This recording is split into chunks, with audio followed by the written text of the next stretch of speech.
Aleluia, vamos estar, aleluia, intercedendo, orando pelo ungido do Senhor, eterno Deus, poderoso Pai, Senhor. Aí está com o ungido teu servo, meu Senhor. São autoridade, nós não vamos lhe pedir, Senhor, porque teu servo tem todos esses ingredientes, Senhor. A palavra com o Senhor revelar, Pai, ao coração, Pai, do teu servo, que ele possa, Pai, querido Deus, Senhor, agora, Pai, continuar sendo canal de bênção, Pai. Ó Deus querido, Deus amado, Senhor, para a tua amada igreja, pelo nome de Jesus. Assim, nós te honramos, te glorificamos, Pai, e bendizemos o teu santo e poderoso nome. Coloca o ungido em tuas mãos, seja com teu filho, Pai, em nome de Jesus. A igreja que crê acredita, diga amém. As palmas do mundo glorificam o Senhor, se agradecimento de oportunidade em nome de Jesus. Glória a Deus.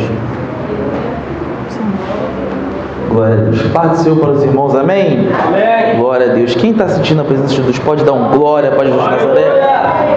Glória a Deus, louvado seja o nome do Senhor. Pega a sua Bíblia, irmão, por favor. Livro de Provérbios de Salomão, capítulo de número 4. Vamos ler somente o versículo de número 7. Aleluia. Livro de Provérbios de Salomão, capítulo de número 4. Vamos ler o versículo de número 7. Louvado seja o nome do Senhor.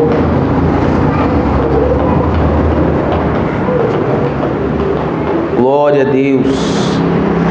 Livro de Provérbios, capítulo de número 4. Vamos ler somente o versículo 7. Glória a Deus.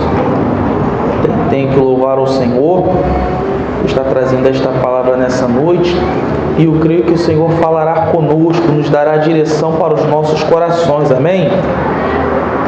Provérbios capítulo 4, somente o versículo 7, quem achou diz amém? Amém.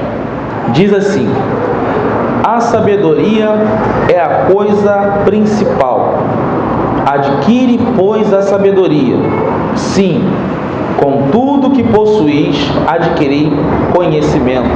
Tome o vosso assento, irmão, em nome de Jesus.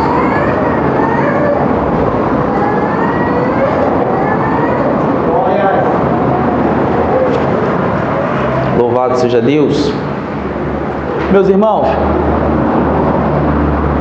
estamos diante de um texto e acabamos de ler um versículo que ele nos traz algo que, quando nós podemos falar no nosso dia a dia, é algo claro para as nossas vidas. A sabedoria é a coisa principal. Adquire sabedoria. Com tudo que possuís, adquire conhecimento. Parece fácil dizer isso. Parece algo simples de dizer. Adquire conhecimento. Com tudo que possuís, adquire sabedoria. Mas quando analisamos as Escrituras Sagradas, a fundo a palavra de Deus, se torna mais complexo e mais complicado do que imaginamos. Quando falamos de sabedoria e de conhecimento, temos que destacar de que não é qualquer tipo de sabedoria ou qualquer tipo de conhecimento que a palavra de Deus menciona. Primeiro, precisamos entender o que é conhecimento e o que é sabedoria, diante de um mundo onde há complexidade de raciocínios e também de pensamentos. Antigamente, nós tínhamos uma extrema facilidade, em comparação aos dias de hoje, de evangelizar. Nós chegávamos para alguém e dizia: Jesus te ama, você conhece Jesus? Aquele que morreu na cruz do Calvário pelas nossas vidas. E essa pessoa não conhecia Jesus e outrora, em certas situações, nunca ouviu falar. Hoje, muitas das vezes, você pode dizer isso, 99% das pessoas já ouviram falar de Jesus. Porém, o conhecimento e a sabedoria que adquiriu acerca de Jesus são informações completamente distorcidas daquilo que a palavra de Deus nos ensina e também nos mostra.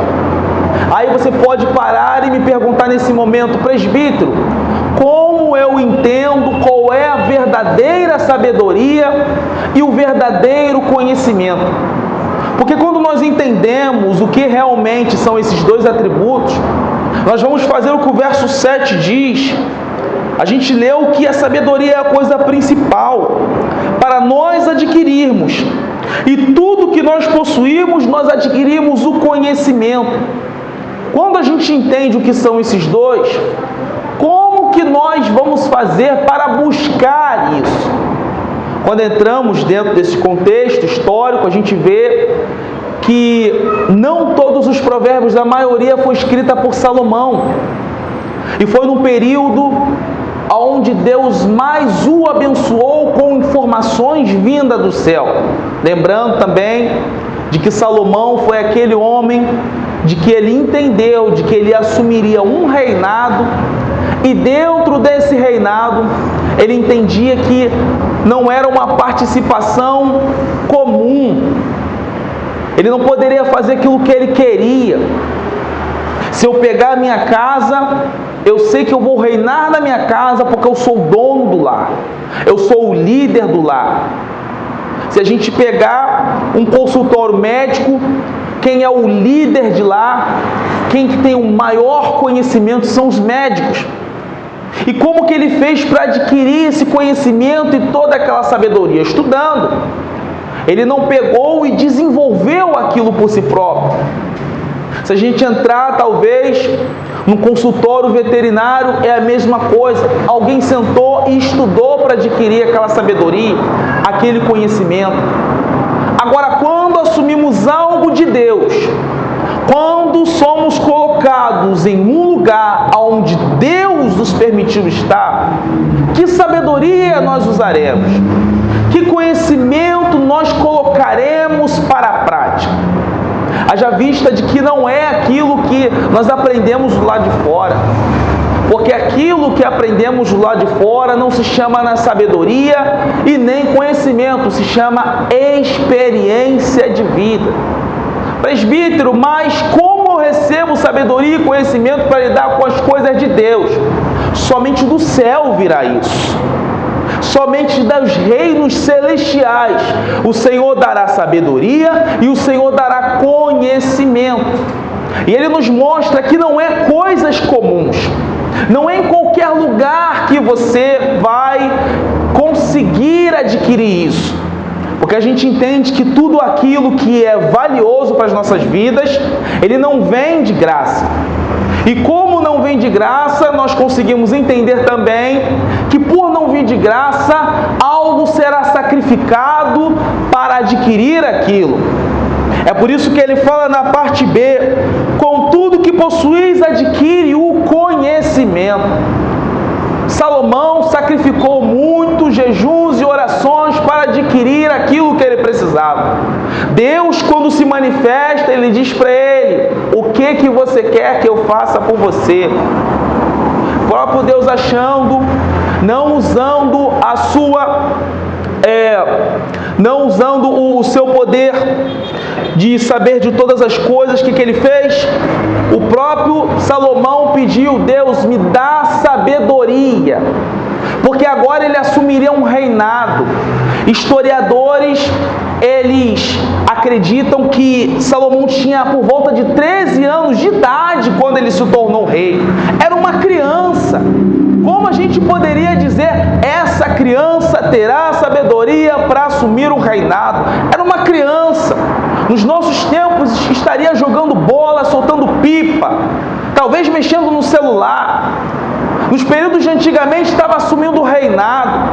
E ele entendeu de que ele não tinha posição para poder, não tinha capacidade para poder fazer aquilo que Deus tinha posto diante dele. Preste atenção nisso aqui em nome de Jesus, que você vai entender porque eu estou falando isso.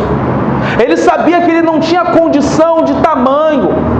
Ele sabia que ele não tinha desenvolvimento próprio. Porém, quando ele sacrificou tudo aquilo que ele tinha, ouro, prata, bens preciosos, e colocou diante de Deus, Deus o entregou sabedoria para reinar diante do seu povo. porque ele abandonou, porque ele tirou do seu coração tudo que ele tinha, apegado aos bens preciosos, em volta, em troca de quê? Senhor, eu quero reinar o teu povo com a sabedoria que vem dos céus. Como que nós fazemos para poder assumir aquilo que Deus pôs nas nossas mãos? A única forma de ter um chamado com êxito é recebendo sabedoria e conhecimento de Deus. O próprio Davi, quando estava velho, ele pegou e falou: eu vou para o caminho da outra parte, da outra banda, esforça-te e seja homem. Quando ele falou com essas palavras, esforça-te e seja homem, ele estava querendo dizer: meu filho, você agora não vai jogar, vamos dizer, com outras palavras, com palavras naturais, conjecturando. Você não vai jogar bola de gude com seus colegas. Você agora não vai brincar no parquinho. O que você vai fazer? Você agora vai assumir uma responsabilidade. Não são os seus irmãos, não são os seus coleguinhas, é o povo de Deus. E quando ele olha e fala assim: esforça-te e seja homem, ele está querendo dizer duas coisas. Primeiro de tudo, todo chamado precisa ter esforço. A gente não vai agir na naturalidade, vai cumprir um chamado de Deus. É igual aquele louvorzinho: vamos para a casa do Senhor. É esforço. É vir para o culto quando o corpo não quer ir. É orar quando as coisas estão ruins. E ele ainda disse mais, irmãos, entenda isso que eu vou falar. Ele falou: seja homem. E quando ele falou seja homem, ele não estava querendo dizer na questão de gênero. Ele estava querendo dizer: um homem é viril, um homem é posturado, um homem é másculo. Então, quando você se retratar ao povo de Deus, tenha postura, tenha responsabilidade, porque não é a tua casa tu faz o que tu quer se você quiser. O povo de Deus não, com o chamado de Deus não se faz aquilo que quer. A sua casa você pode muito bem tratar os seus filhos da forma como você quiser. Agora, o povo de Deus, o chamado de Deus, Deus não quer que seja tratada de qualquer maneira. O pregador da palavra tem que estudar sim. Nada de pegar versículos isolados e falar que o fogo vai pegar. O fogo pega se Deus quiser, mas o pregador tem que estudar.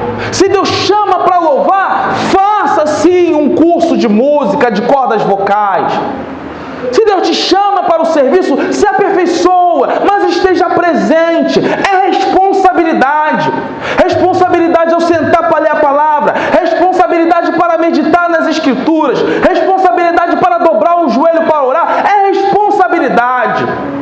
O povo está perdendo, está tendo fracasso no ministério e não está achando por quê. A Bíblia nos revela: não estamos mais tendo responsabilidade. Estamos agora terceirizando a culpa. Muitas das vezes terceirizando a culpa nas condições. Deus, eu não tenho condição. Outros terceirizando a culpa no tempo. Deus, eu não tenho tempo. Jesus orava a noite inteira e de dia ele fazia milagres e ele também curava e ele elegia 12 discípulos. E por que ele não fazia oração de dia? Porque de dia não tinha tempo. Já que ele não tinha tempo de dia, ele criava tempo à noite. Preparação não é um tempo que a gente tira. Nós dedicamos tempo à oração. Tempo não é algo que se tem, tempo é algo que se cria. Você cria tempo de preparação. Você cria tempo para encher a brasa no altar. E às vezes nós reclamamos que o fogo não pegou, que as coisas não aconteceu. É por isso que Jesus ele faz um desafio para nós. Quando o Filho do Homem vier à terra, ele achará fé. O que é fé, irmão? É um solo firme, fundamentado nas Escrituras. Estamos perdendo isso, estamos perdendo a essência, a base. Porque estamos perdendo a virilidade do esforço do chamado. E Salomão entendia isso. E quando ele adquiriu todo conhecimento de Deus, ele escreve provérbios. Aí você vai ler os provérbios de Salomão, cada um com um tema, você fica pensando, ô homem sábio, ô homem maravilhoso. Abraão fala da fé, Davi fala sobre o seu coração segundo o coração de Deus. Salomão é a sabedoria. A gente fica, eu queria ter a sabedoria de Salomão. Mas para chegar numa sabedoria aproximada, tem que pagar o preço que ele pagou. Deixa a sua Bíblia aberta, irmão, em nome de Jesus, que você vai entender essa palavra aqui. Nós vamos destrinchar isso aqui em nome do Senhor Jesus. Olha como começa o versículo de número 1.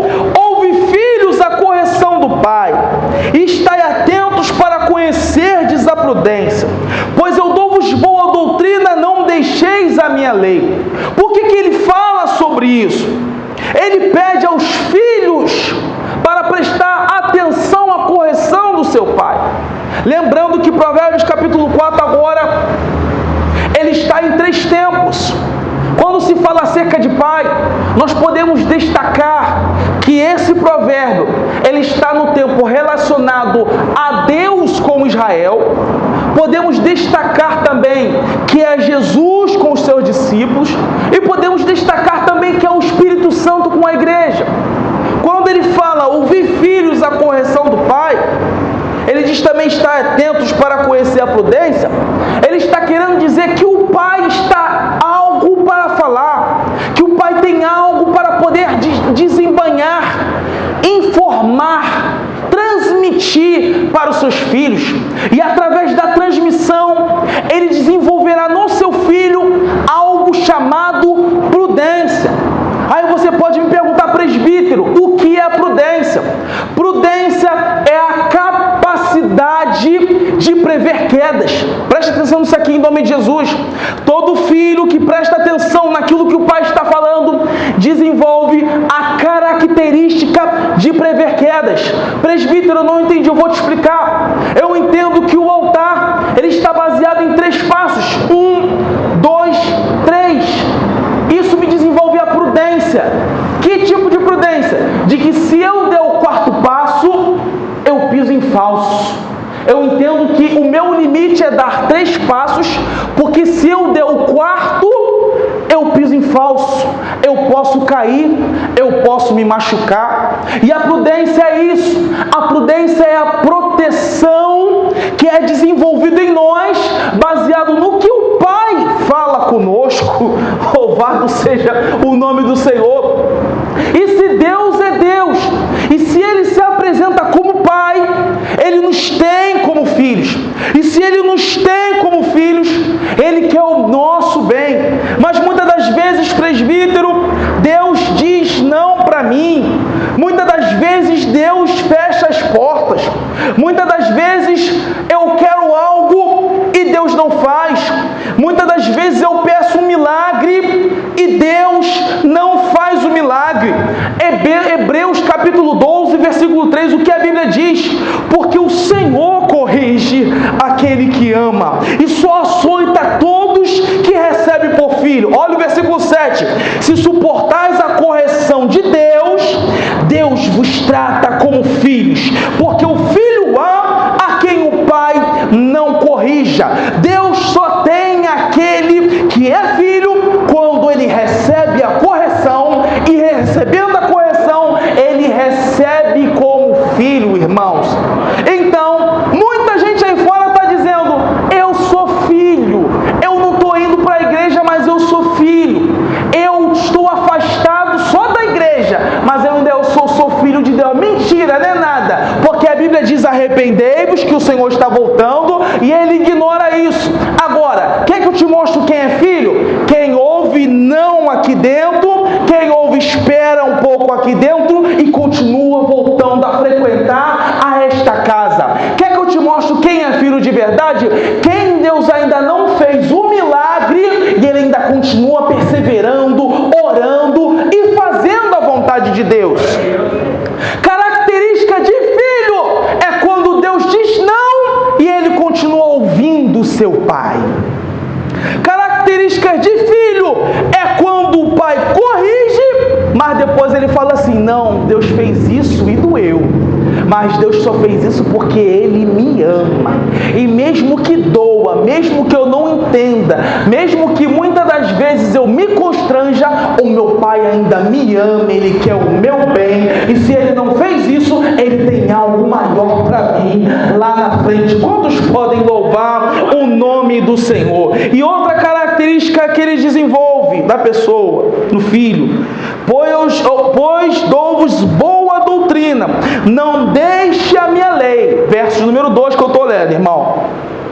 Todo filho de Deus entende de que na casa do Pai tem doutrina. Na casa do Pai tem doutrina. Na casa do Pai tem comportamento moderado. O que é a doutrina?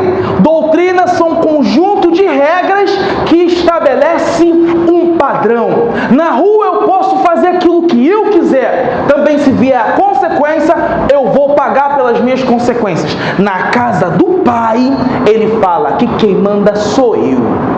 Se tu é o meu filho de verdade, você vai entender que aqui na minha casa quem manda sou eu.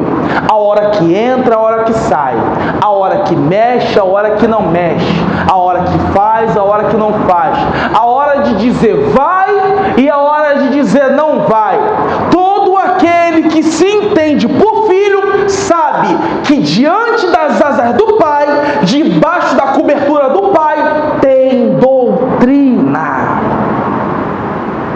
Tem pessoa dizendo eu sou filho, mas faz aquilo que quer. Tem gente que está dizendo eu sou filho, mas quando Deus manda o alerta ele ignora, cai, se escambalhota, volta chorando, pedindo perdão. Quem é filho de verdade entende: meu pai não deixa eu ir, meu pai não deixa eu fazer. Pode ser legal, às vezes eu posso até curtir, mas o meu pai falou que não é bom para mim, porque o meu pai tem uma doutrina e ele entende que aquilo é bom para mim. Louvado seja o nome do Senhor. Quer ver outra coisa interessante? Ele disse: não deixe a minha lei.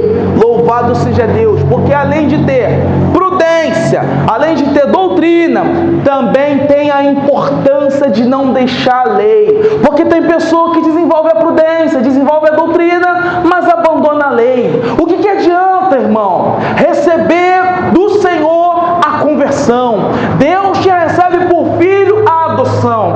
A pessoa é batizada, a pessoa desce as águas, a pessoa é levada, purificada do pecado.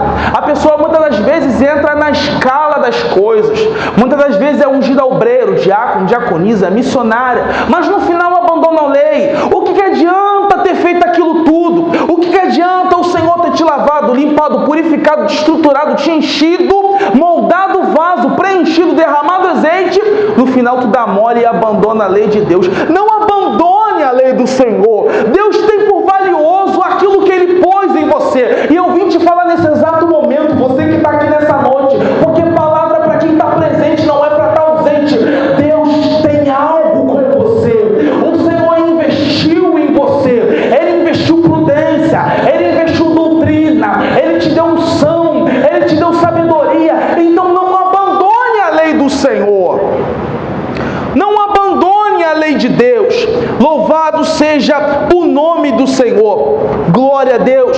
Ele quer em você doutrina, Ele quer em você prudência, mas Ele quer também que você jamais abandone aquilo que Ele ensinou. Louvado seja o nome do Senhor. Irmãos, vamos para o próximo tópico. Olha isso aqui. Por que eu li o versículo de número 7? A sabedoria é a coisa principal. Adquire, pois, a sabedoria sim. Com tudo que possuís, adquire o conhecimento.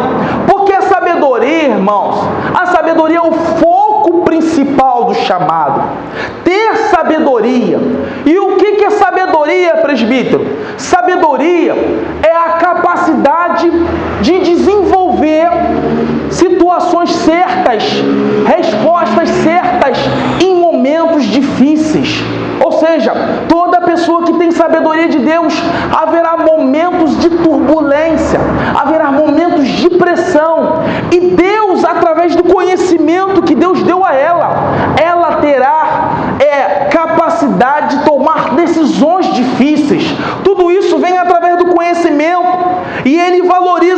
porque ele falou no final: tudo que tu possui, larga tudo isso para adquirir esse conhecimento.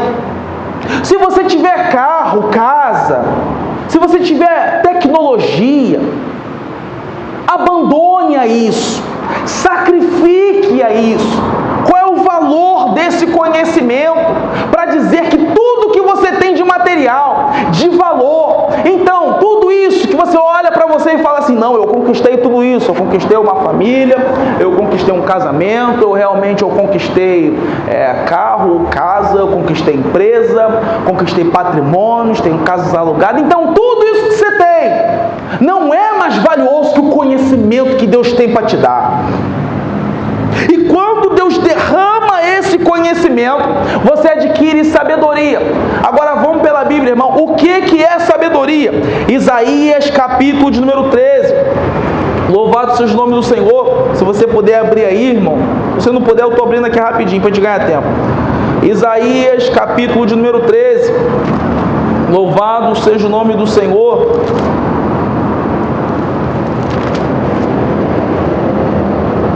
Isaías capítulo de número 11, versículo de número 2.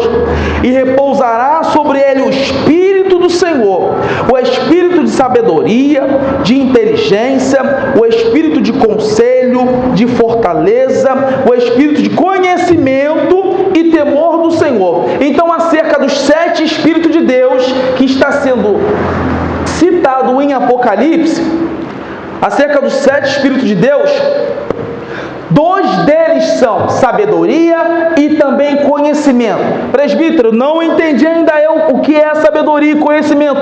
2 formas de Deus se manifestar na sua vida. Deus te dá o conhecimento da palavra e quando você bota em prática, é uma manifestação da ação do Senhor. Quando você diz assim: Jesus te ama porque está escrito, Deus está se manifestando e está agindo. Quando você se levanta e toma uma decisão difícil, baseada no seu chamado, Deus está se levantando e indo ao teu favor. Agora, toda pessoa que tem a sabedoria e o conhecimento de Deus, que já entendemos que são 2 das 7 manifestações espirituais, ela honra a sua palavra. Quer ver uma coisa? Versículo 8 de Provérbios capítulo 4: exalta-a e ela te exaltará. Perdão, irmãos. Exalta e ela te exaltará, e abraçando-a tu, ela te honrará. Versículo de número 9: dará à tua cabeça um diadema de graça e uma coroa de glória te entregará. Irmãos, quando você se manifesta com o Espírito do Senhor para te dar sabedoria e conhecimento, nunca vai ser fácil. Grava isso em nome de Jesus. Jamais vai ser fácil. Vai ter momentos que o patrão vai falar assim: mente porque eu quero vender, e você vai ter que falar a verdade. Vai ter momentos que o patrão vai falar: peca contra o teu Deus, porque ou é o teu trabalho ou é o teu Deus, e você vai ficar entre a cruz e a espada. Teve um pastor grande amigo meu que ele estava no quartel e ele falou: presbítero, agora graças a Deus o Senhor tem me honrado, mas eu já passei situações muito complexas no quartel. Eu tinha um comandante, um coronel, que ele tinha o costume de botar bebida alcoólica. Obrigado, meu irmão. Ele tinha o costume de colocar bebida alcoólica em cima da mesa e ele mandar todos os soldados falar assim: agora bebe, porque eu que estou mandando. Todo mundo bebia e eu não bebia. Eu falava: meu coronel, eu não posso beber porque eu sou crente. Aí ele fala: você é crente? Beleza, paga 50 para mim, tá bom? E ele sofria e pagava, até que um dia o Senhor honrou. Ele falou assim: meu Deus, você é tão crente que não adianta, eu posso mandar pagar 50, 100, 200, você não vai beber. Não se preocupa, meu irmão, eu já sei que esse Deus que você serve é muito maior do que qualquer pedido meu. Então, irmãos, muitas das vezes o teu patrão, ele vai ser contra o teu Deus. Ele vai mandar você fazer aquilo que Deus não ordena. Ele vai mandar você não fazer aquilo que Deus ordena a você fazer. Você vai sofrer? Vai. Você vai ser perseguido? Vai. Mas olha o que a palavra diz: diz: exalta e ela te exaltará, e abraçando-a tu, ela te honrará. Deus vai honrar aquele que começar a honrar a sua palavra. Se tem perseguição no seu trabalho, na escola, na faculdade, na vizinhança, por amor ao Senhor, Ele vai começar a derramar uma honra pelo poder do nome do Senhor. Verso de número 9, Ele bota na cabeça um diadema de graça e uma coroa de glória. O que é diadema de graça? É uma coroa, é um galardão, ou seja, Ele começa honrando com coroa, ou seja, quem antes era servo se torna rei. Deus honra diante daqueles que te perseguiram e te humilharam. Ele põe uma coroa e fala assim: está vendo a minha honra? Primeiro, que ela vem de mim. Segundo, que Ele é rei, porque eu pus a coroa e eu sou o rei dos reis, aquele que coroa. Quem pode adorar o nome do Senhor? Terceiro tópico, e eu estou correndo, irmão. Olha isso daqui.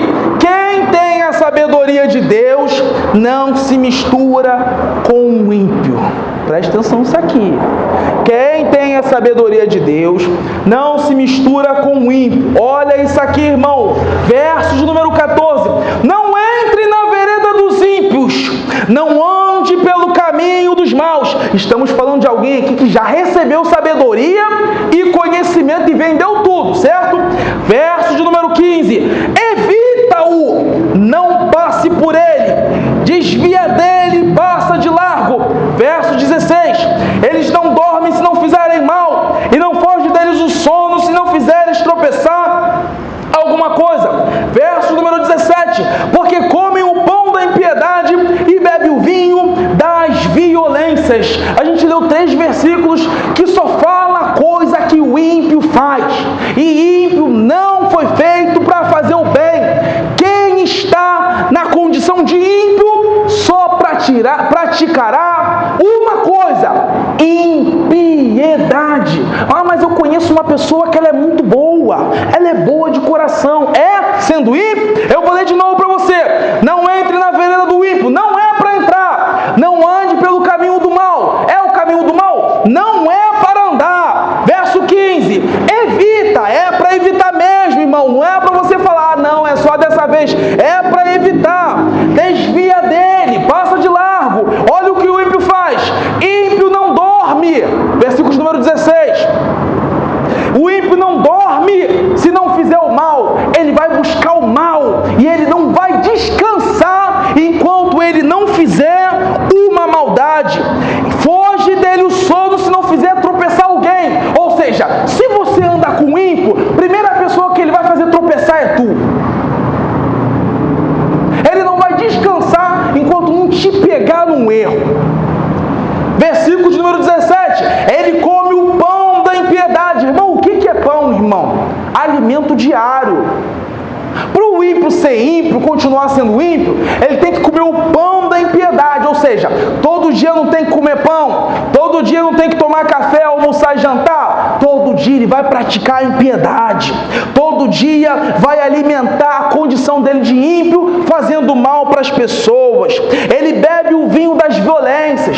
O que é vinho na Bíblia? Simboliza a alegria. Ou seja, ele se alegra quando ele faz uma violência, quando ele pratica uma violência, quando ele faz mal para alguém, quando ele violenta alguém. Ah, mas eu conheço uma pessoa da minha família, ela não é cristã, sabe? Ela não vai para a igreja, mas ela ajuda o próximo. Ah, é? Ela ajuda o próximo? Fala palavrão na frente dela para ver se ela não joga teu nome no ventilador. Fala mal do teu marido para ver se ela não espalha para todo mundo. Ímpio não serve para ser amigo de crente, porque quem tem a sabedoria evita o caminho. Olha aquela pessoa, a pessoa xinga palavrão, fuma maconha, bebe, trafica, evita ela. Mas a gente tem que evangelizar. Evangelizar não é trazer para o dia a dia. A igreja tem que ser influência do mundo. Eles têm que ter esse convite de achar que temos que ser iguais a eles. Eles têm que ver a igreja como modelo e querer nos imitar. Eu quero ser um crente, eu quero ser cheio de Deus, eu quero abandonar o vício, eu quero abandonar o pecado,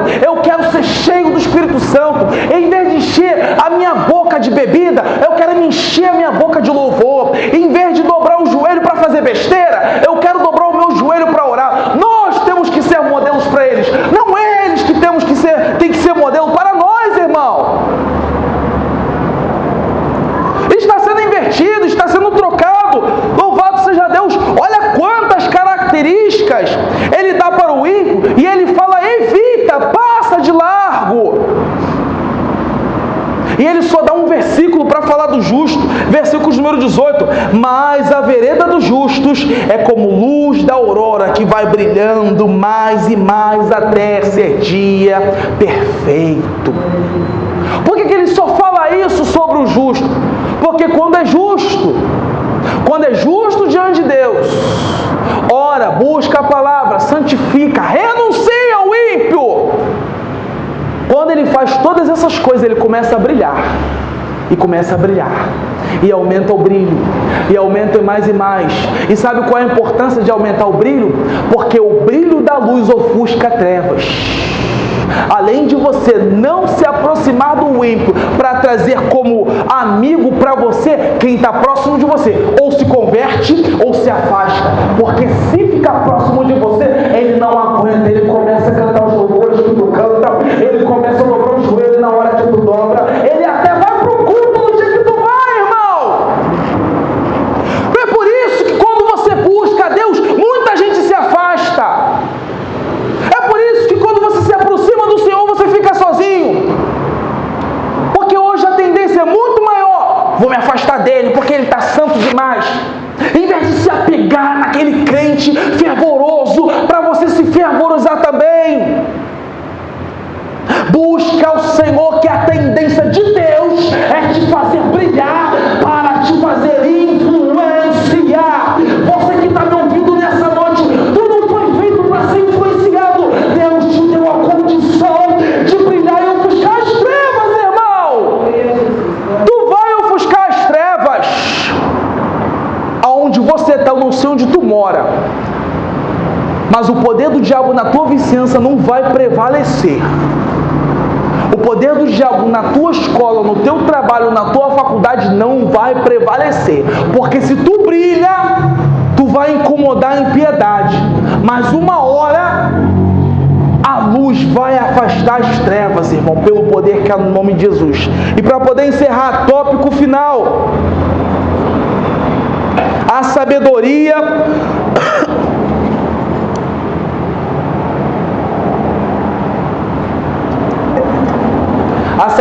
de Deus guarda o coração. Grava isso, irmão, em nome de Jesus. A sabedoria de Deus guarda o coração. Provérbios capítulo 4, verso 23. Sobre tudo que se deve guardar, guarda primeiro o teu coração, porque dele procede as saídas da vida. Desvia de ti a tortuosidade da boca e alonga de ti a perversidade dos lábios. 25. Os seus olhos olhem direito e as tuas pálpebras olhem diretamente diante de ti. Quando ele chega no verso 23, ele falou sobre prudência, falou sobre sabedoria, falou sobre conhecimento, falou sobre lei, falou sobre doutrina. Mas sobre tudo isso, se você for guardar tudo isso, primeira coisa que tu faz, guarda o teu coração. Ele ainda explica o motivo, por que o seu coração deve ser guardado. Porque o seu coração não é caminho de entrada, é sempre caminho de saída. As saídas da vida estão no coração. Quer ver uma coisa? Evangelho segundo escreveu Mateus capítulo 15, verso número 19. Olha isso aqui, irmão, rapidinho, em nome de Jesus, para poder encerrar. Mateus capítulo 15, versículo 19, não precisa abrir. Olha o 18: o que sai da boca procede do coração, e isso contamina o homem, porque do coração procede os maus pensamentos, morte, adultério, prostituições, furto, falso testemunho e blasfêmias. São essas coisas que contaminam o homem, mas comer sem lavar as mãos, isso não contamina o homem. Como eu falei para vocês, o coração ele não é terra de entrada, mas ele sempre foi terra de saída. O coração ele vai liberar sentimentos e emoções. Quando um ser humano sente vontade de pecar, isso não vem primeiro da mente, como pessoas falam. O pecado começa na mente. Não começa na mente. O pecado é gerado no coração e sobe para a mente. Como a mente é lugar de memória, se não estiver guardado a palavra, toma a tua mente é aí que você tem vontade de conceder o pecado. Se a tua mente não tiver guardado a palavra, memorizado a palavra, todas as vezes que o pecado subir, ele vai dominar a tua mente.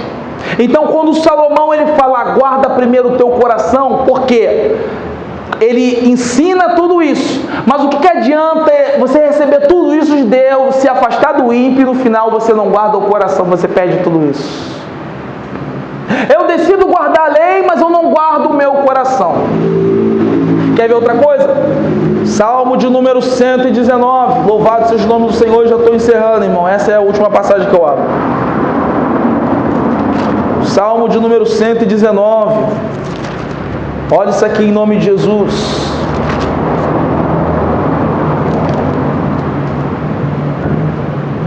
Olha o versículo de número 9 que diz: como purificará o jovem o seu caminho, observando conforme a tua palavra. Olha o 10. De todo o meu coração eu te busquei, não me deixes desviar dos teus mandamentos.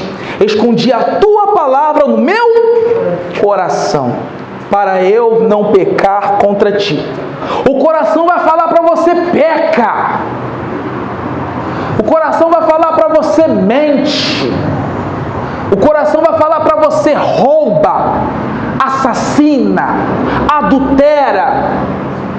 E como que Davi entendeu que o coração não pode nos dominar? Eu guardo a tua palavra na mente? Não, no coração. A única forma do coração ele não deixar com que os sentimentos pervertuosos, pecaminosos domine, é eu pegando a sua palavra e pondo no meu coração. O meu coração gosta de pecar porque eu sou da linhagem de Adão, então eu ponho a palavra do Senhor que é divina no meu coração para não pecar contra o Senhor. Então o Senhor nessa noite, Ele faz pessoas prudentes, sábias, doutrinadas, Ele afasta a pessoa da pervertosidade, do pecado, da impiedade, Ele também afasta você de todos aqueles que praticam o mal, que bebem o vinho da violência, que come o pão da impiedade, e Ele também coloca a sua palavra no seu coração para que você possa brilhar mais e mais e mais até ser dia perfeito. Existe um jargão hoje em dia, no ano de 2026, que ele precisa cair por terra. Muita gente está falando, eu sou crente, mas eu não sou perfeito.